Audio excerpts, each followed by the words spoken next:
Halo semuanya, selamat datang di sesi belajar statistika. Hari ini kita akan membahas salah satu pondasi paling penting dalam penelitian, yaitu distribusi peluang. Betul banget, tanpa distribusi peluang, kita nih bakal susah loh buat narik kesimpulan yang mana data tersebut tuh dari data sampel ke populasi. Kita bakal mengacu pada buku legendaris kita yakni Metode Statistika karya Profesor Sujana. Intinya sih kita mau lihat bagaimana nasib variabel acak ini akan menyebar. Apakah akan mengumpul di tengah atau akan menyebar kemana-mana.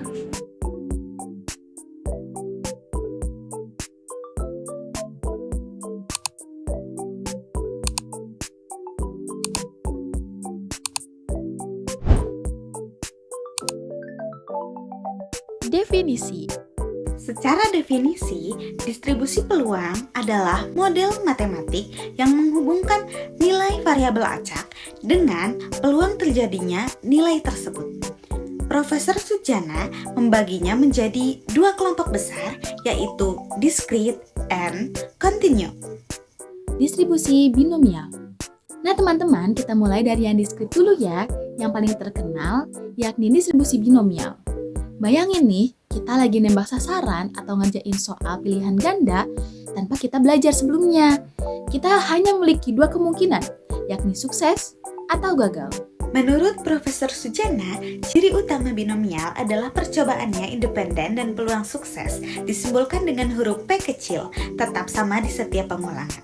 Rumusnya adalah Px sama dengan S dibagi N, P pangkat X dikali Q pangkat N dikurangi X. Contoh soal.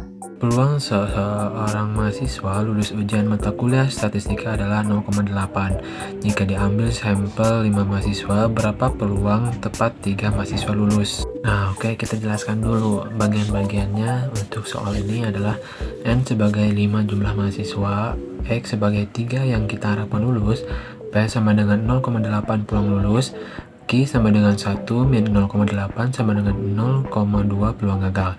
Dan untuk perhitungannya, di sini ada P dalam kurung 3 sama dengan 5 faktorial per 3 faktorial dalam kurung 5 min 3 faktorial dikali dalam kurung 0,8 pangkat 3 dikali dalam kurung 0,2 pangkat 2. Seterusnya ada P pangkat 3 sama dengan P dalam kurung 3 sama dengan 10 dikali 0,512 dikali 0,04 sama dengan 2048. Jadi peluang tepat 3 orang lulus itu sekitar 20,48%. Distribusi normal. Ini digunakan untuk data kontinu seperti tinggi badan, berat badan, atau nilai ujian. Ciri khasnya adalah kurvanya yang berbentuk lonceng simetris. Di sini nilai rata-rata atau min, median, dan modus itu ngumpul di tengah-tengah. Karena rumus aslinya cukup rumit karena melibatkan fungsi eksponensial, Profesor Sujana menyarankan kita menggunakan distribusi normal baku, disimbolkan dengan huruf Z besar, di mana rata-ratanya 0 dan simpangan bakunya adalah 1. Rumus transformasi itu simpel. Nah, di sini ada contohnya. Z sama dengan X sebagai nilai data, min atau rata-rata per sigma atau simpangan buku, dan Z ini adalah skor atau nilai standar. Contoh soal. Rata-rata nilai ujian statistika adalah 70 dengan simpangan baku 10. Jika diambil satu orang secara acak, berapa peluang nilainya di atas 85? Nah, yang pertama diketahui mean atau rata-ratanya itu sama dengan 70. Sedangkan sigma atau simpangan bakunya itu 10. Dan X atau nilai data yaitu ada 85. Nah, langkah pertamanya yaitu cari nilai Z. Z sama dengan 85 dikurang 70 per 10 sama dengan 1,5. Langkah 2, cek tabel Z. Nah, teman-teman, di buku Profesor Sujana ada tabel luas di bawah kurva normal. Untuk Z sama dengan 1,5, luasnya adalah 0,4332 dari tengah ke Z. Karena kita cari yang di bawah atas, maka sisanya adalah 0,5 dikurangi 0,4332 sama dengan 0,0668. Nah, berarti peluangnya cuma 6,68%. Mari berlatih. Dalam sebuah tes pilihan ganda dengan 5 soal, setiap soal memiliki 4 pilihan jawaban dan hanya satu yang benar. Jika seorang siswa menjawab semua soal secara acak, berapakah peluang siswa tersebut dapat menjawab tepat 3 soal dengan benar? Oke, berdasarkan soal yang pertama, dapat kita ketahui bahwa N atau jumlah percobaan yakni terdapat 5 soal, X atau jumlah sukses yang diinginkan adalah 3 soal, seperti ditanyakan. P yaitu peluang suksesnya adalah 1, jadi ada 1 jawaban dari 4 pilihan, atau 1/4 sama dengan 0,25. Dan yang terakhir adalah Q atau peluang gagal, yakni 1 dikurangi 0,25. Karena ini 0,25, jadi kita harus mencari sisanya, yaitu peluang gagalnya sebanyak 0,75. Nah, langsung kita masuk ke rumus.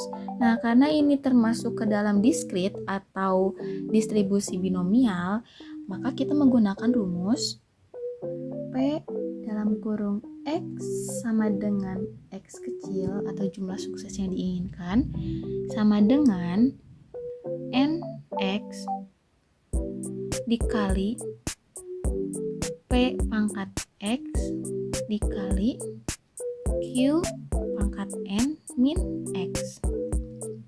Nah, ini akan berupa faktorial karena sejatinya peluang itu tidak akan lepas dari rumus faktorial. Nah, kita masukkan aja P X sama dengan X kecilnya yakni 3 yang diinginkan sama dengan N. N-nya tuh tadi kita udah mengetahui bahwa 5 per, nah ini kan X ya, ini kita ada faktorial, X-nya itu kan 3. Nah ini 5 faktorial per 3 faktorial dalam kurung 5 kurangi 3 faktorial. Oke, dikali P. P-nya adalah 0,25 dari 1/4. 0,25 pangkat X. X-nya merupakan 3. Dikali Q-nya adalah 0,75 pangkat N, itu 5 dikurang X 3. Nah, biar gampang. Nah, sekarang kita selesaikan terlebih dahulu yang faktorial ini.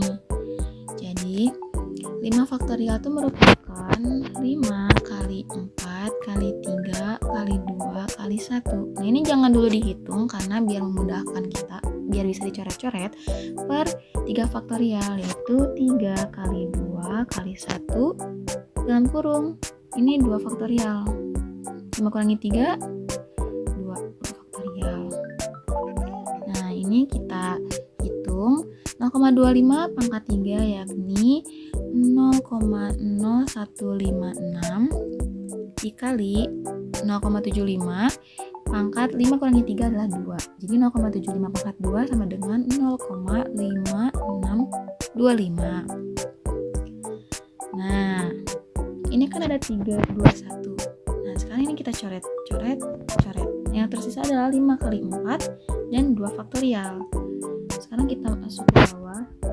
Langsung aja 5 kali 4 sama dengan 20 per 2 faktorial itu merupakan 2 kali 1 kan. Jadinya 2 kali 1 sama dengan 2. Nah, lanjut dikali, berarti ini kita hapus dulu. Dikali 0,0156 dikali 0,5625. Nah, 20 per 2 sama dengan 10. Berarti 10 kali bla bla bla bla. Yang mana hasilnya P dalam kurung X sama dengan 3 itu yakni 0,08789. Kurang lebih segini. Jadi, peluang seorang siswa tersebut dapat menjawab tepat 3 soal yang benar adalah 0,08789. Rata-rata tinggi badan mahasiswa di sebuah universitas adalah 170 cm dengan simpangan baku 5 cm. Jika tinggi badan berdistribusi normal, berapakah peluang seorang mahasiswa yang dipilih secara acak memiliki tinggi lebih dari 175 cm? Nah, oke teman-teman, jadi berdasarkan soal dapat diketahui bahwa rata-ratanya yakni 170 cm, sigma atau simpangan bakunya 5 cm, dan X atau nilai yang dicarinya yaitu 175 cm. Nah, soal yang kedua ini merupakan contoh soal atau latihan soal dari distribusi normal, di mana kita akan menggunakan rumus transformasi, yakni Z sama dengan X atau nilai yang dicari dikurangi rata-rata per sigma atau simpangan baku. Nah, ini karena sudah diketahui semuanya, maka kita langsung aja isi, yang mana X-nya itu 175 dikurangi 170 per sigmanya adalah 5. Hasilnya adalah 5 per 5 sama dengan 1. Nah, ini merupakan langkah awal menggunakan rumus transformasi. Nah, sekarang langkah yang kedua adalah kita mencari peluang di tabel Z, yang mana setelah kita ketahui bahwa P-nya P atau Z itu kurang dari 1, itu dalam kurung Z kurangi 1. Nah, kita cari di tabel distribusi normal, yang mana 1 itu merupakan 0,8413. Nah, apakah sudah selesai? Belum.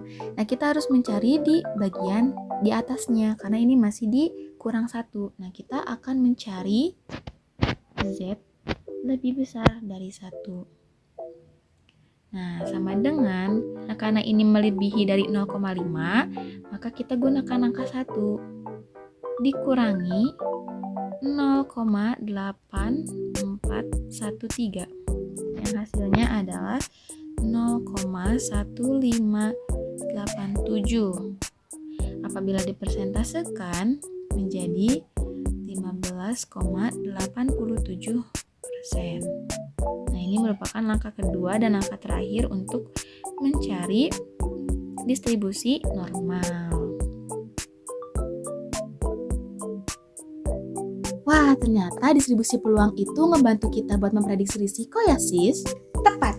Dalam penelitian, distribusi ini dipakai buat nentuin apakah hasil penelitian kita itu signifikan atau cuma kebetulan saja. Tips dari aku, kalau kalian baca buku metode statistikanya Prof. Sujana, jangan cuma hafalin rumusnya. Pahami kapan pakai binominal untuk data cacahan dan kapan pakai normal untuk data pengukuran. Sebagai penutup, distribusi peluang adalah jembatan antara matematika murni dengan kenyataan data di lapangan. Nah, teman-teman, jangan lupa latihan soal di bab distribusi sampling juga ya, karena itu merupakan kelanjutan dari materi ini. Semangat belajarnya dan sampai jumpa di video berikutnya. Bye-bye!